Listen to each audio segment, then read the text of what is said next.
Ryan, welcome. Thanks, Dan. Excited to be here. So you are a software engineer at Notion working on Notion AI. Notion is one of our favorite companies, and we've built our entire company on Notion. And I think you're like one of the most slept on companies in the AI age because you guys just kind of like get it and get how valuable having a company brain that is like connected to all your agents is. And just excited to have you on to show us a little bit about how you do your work, especially your coding work in Notion. Yeah, I mean, we're not like a frontier lab or anything, but we're like extremely AI built, like nonstop AI for everything. I can tell, I can feel it from the product decisions. So maybe jump into your demo and show us a little bit about how you work. Yeah. So right now we're looking at a bunch of me yapping. Actually, I'll even open up like a new thread here so you can get an idea of like how this works. I start a new thread.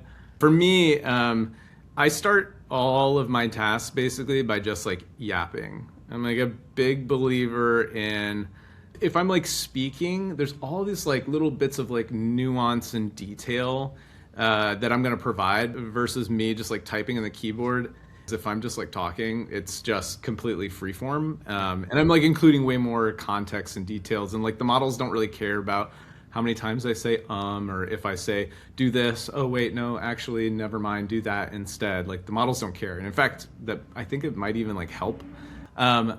But this demo that we're looking at here, this is actually something real I was working on today. We're working on the redesign of our model picker, and this version, this like alpha version of our new AI doesn't have the new model picker. And so it's like, cool, that the guys that built that, they did a really great job.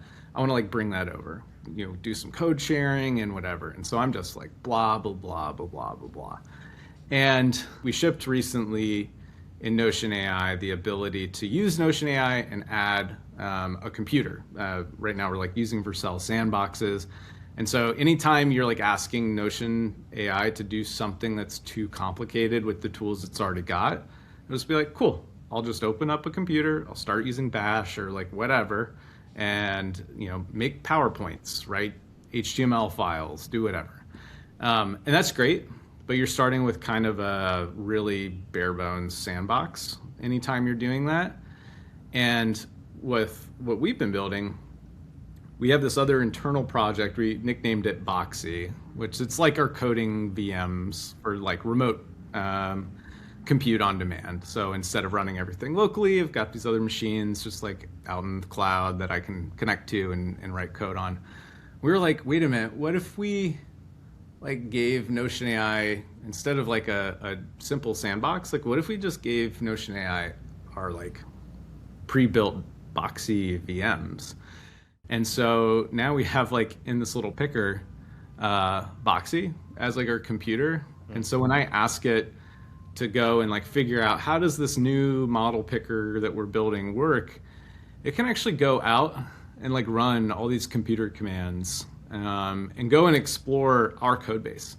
And at the end of it, in this instance, I'm actually asking it to create a task. I'm like, cool. Add it to our M2 milestone project, make the task, and include all the like, I want you to include context and requirements for like doing this migration, and then how do you like verify it yourself? And so it ends up like producing this like pretty detailed task with all the code pointers, requirements, verification steps. And this is like pre-built, ready to run. What I'd been doing before we built this was I would use like Codex. I still love using Codex. I would connect it to my repo, either with Boxy or locally, and then have it create like a markdown file, or I'd use the Notion MCP to create a task like this. But I'm like hopping between apps and stuff, and all of a sudden I'm just talking into Notion, and then it's got all these like native tools to create pages and stuff, and it just writes the page. No app hopping or anything. Plus it runs in the cloud, so I send it a message and I just like close the tab and I go to a meeting or something. I come back, I'm like, cool, there's my task. Like, And is this all in a board somewhere? yeah, we have like our company canonical task board up here. I'm not, I'm pretty averse to like project management. Like I can't look at like Kanban boards or anything. I'm just kind of like one task at a time. I've gotten into the habit of like pinning my tabs or like my chats as I go. And so that's almost like my de facto project management is like what tasks do I still have pinned? That's what I got to be thinking about. That's really interesting. And does this also like kick off reviewers or anything like that, or how are you tracking it through the full life cycle? Well, yeah. So this is just the like generation of the work that needs to be done. What I end up doing next is I spin up a new chat thread where I'm like work on this. And I'll actually, you can see up here, this is my actual workflow. So I will link the task. I'm like meet all the requirements. I have this review swarm skill because before I even look at the code, I want this thing to be hammering all of the generated code it did itself with this a little bit in-depth review skill that I've built. And then once it's done iterating on all that, I want it to put up a PR. Then I want it to monitor all of our continuous integration. Like if there's a type error, test fails, like that's fine, but like just go fix it. I don't want to look at that. And this thing, I had it start at 12:53, and this is all from within Notion. Yeah, at the end of it, done at 2:27. PR's up, things pass. Earlier, I was just clicking around, and it's like perfect. Basically, one shot at it, and I don't want to glorify the one shot as in like I just said, build a thing, make no mistakes. The part that's awesome for me is like I'm spending all the time planning and I'm thinking about what I want to achieve, what's the environment, what are the changes, what are the constraints, and then I'm giving it all the instructions and the tools it needs to be able to build this feature.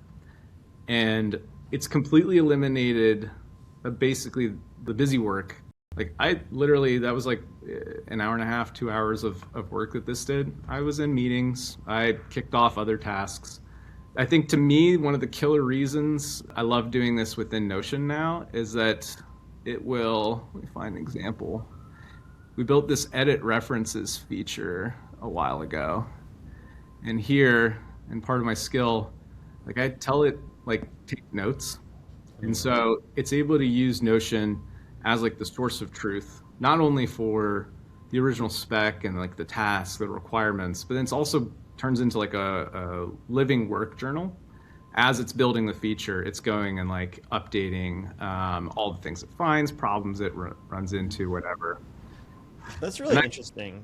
I'm kind of curious because we use Notion for a lot of like planning and company information stuff. So it's a sort of new thing for me to process. Oh, maybe I could do coding in here.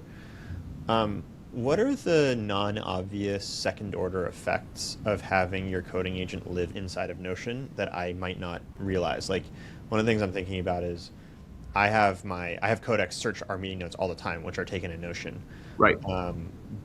So I assume there's like stuff like that happens. What's your experience so far? Yeah, for me, I didn't think it'd be as big of a deal personally as it's been to just have less like context for me to manage. Is my like local repo up to date? Is like Codex updated? Do I have like the latest? Is it connected to the right environment or whatever? I think just simply being able to eliminate more of those steps is like really exciting. But I think what's been really great for me is just the consolidation of, essentially treating Notion as like the source of truth for like all context. But like eliminating the like hopping around has been pretty magical for me. That's awesome. Super cool. Any other last pieces of the process you want to show us?